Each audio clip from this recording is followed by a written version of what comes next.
And we start this noon with breaking news out of Elbert County. A sheriff's deputy is hurt and a person is dead after a shootout while deputies were serving a warrant in Elizabeth. You're looking at video from the scene in the area of 100 East Spruce Street. Thank you for joining us for 9 News at noon. I'm Erica Lopez. The shelter-in-place order that was in effect this morning is now over. It ended just before 11:30, but that investigation into the shooting is just beginning. We want to get straight to Jeremy Hohola right now for the details on what happened. Hello, Jeremy. What do you know right now? Hi there. Good afternoon. Well, this is what the scene looks like right now. There's only 2 police vehicles here, but you should have seen it about 2 hours ago. There was essentially a small army of SWAT officers with the Elbert County Sheriff's Office and Elizabeth Police Department here on this street. It was quite the scene. So let's break down how all of this unfolded this morning. About 9 o'clock, officers here with the Elizabeth Police Department and the Elbert County Sheriff's Office were going to serve a search warrant at a local apartment complex here.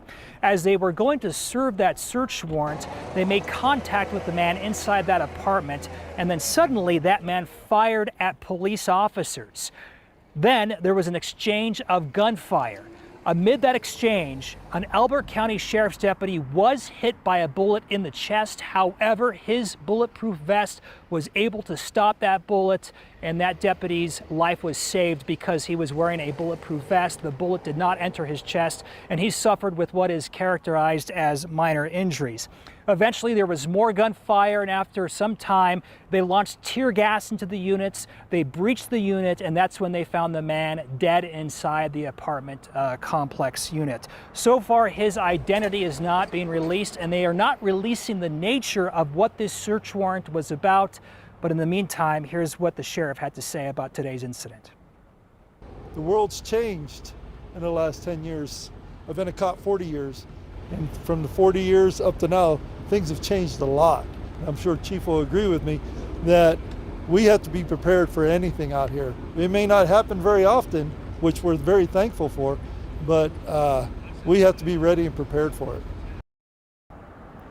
And during all of this, the town of Elizabeth actually sent out an alert to the community here telling them to shelter in place. And for a little while, they actually set up a shelter at the town hall, but that's been lifted now.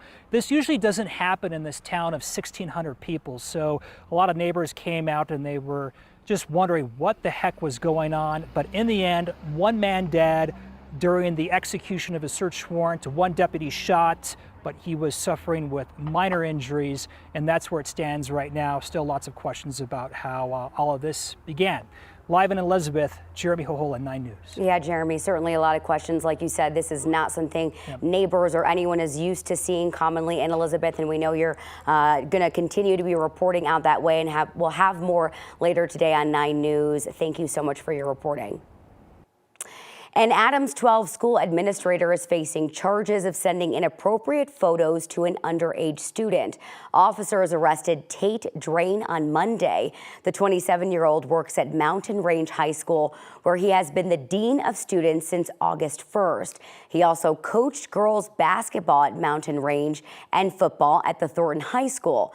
Drain has been placed on administrative leave and will not work or coach in the district until further notice. Police say they started investigating after getting several reports through the Safe to Tell app over the weekend.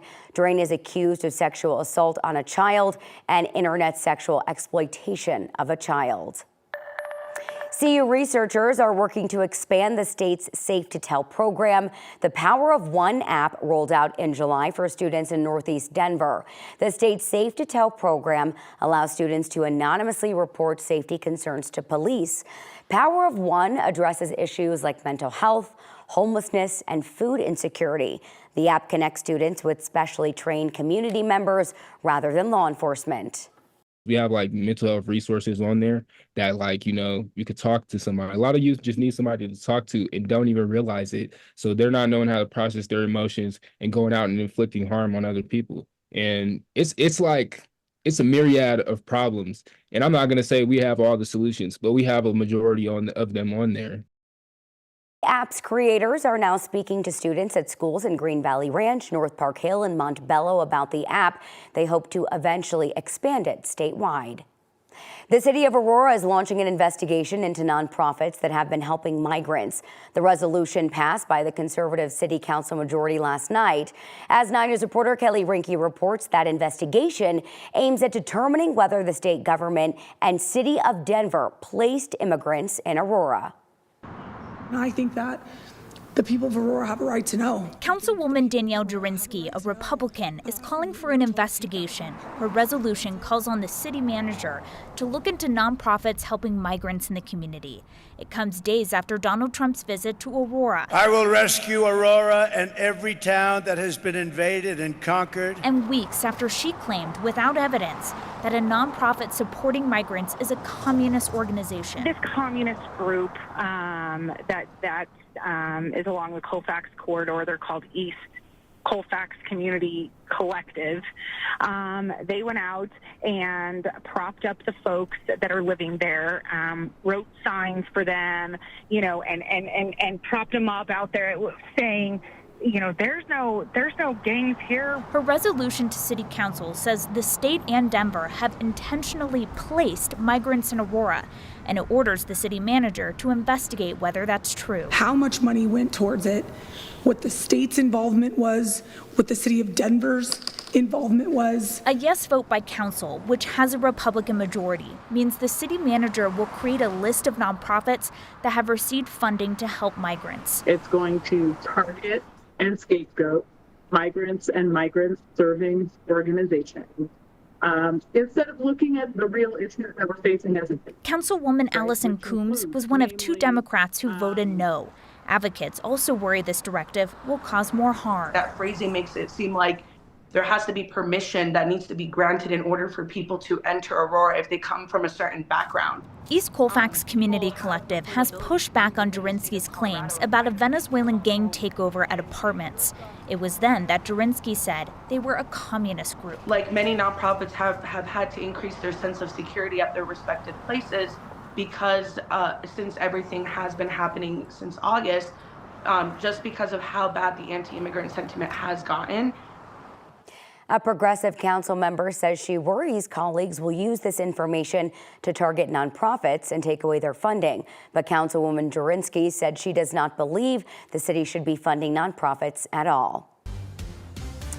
And right now we want to take a live look outside over Denver, where we are just seeing a whole lot of blue sky out there. Enjoy the slight mini cool down we're getting today, because tomorrow it's warming right back up. We'll send it right over to meteorologist Corey Reppenhagen for a check of the forecast. Just a teeny bit cooler today, Corey. Yeah, we had a little bit of a weak cold front slide through the area this morning, and that's going to help to keep the temperatures down into the low 70s today, which is about good 10 degrees cooler than it was yesterday. Although here at 9 News Studios, we're up to 75 already. That could be the end of the warming for the day as that cool air continues to press in from the north. But these temperatures all a little bit cooler than they were yesterday, and cooler than we've had seen in quite a few days here. Here's your forecast through the day. Lots of sunshine. Temperature up there into the low 70s, maybe middle 70s at DIA for a little while. Forecast highs across the rest of the region. A little bit cooler out here on the eastern plains, where the source of that colder weather is coming in. And we're tracking these headlines for you. The warm start to the week here goes until about Thursday afternoon. That comes with elevated fire danger. And I'm going to talk all about the October-y storm that's coming our way to cool us off this weekend. Corey, thank you. The area around Ball Arena could look different soon. Yesterday, the Denver City Council gave a second okay to a plan to redevelop the area. That bill calls to change city code and allow taller buildings near Ball Arena. The plan would add townhouses and apartments, along with open space and bike lanes near the arena. According to our partners at the Denver Gazette, the last time city code was changed like this was in 1999 for the new Mile High Stadium. This has some council members concerned. It is very concerning, the kind of precedent that we might set in getting rid of viewplane restrictions simply for a large development that we all want to happen in a place that is right now nothing but parking lots and a terrible use of land. A final vote is scheduled for next week.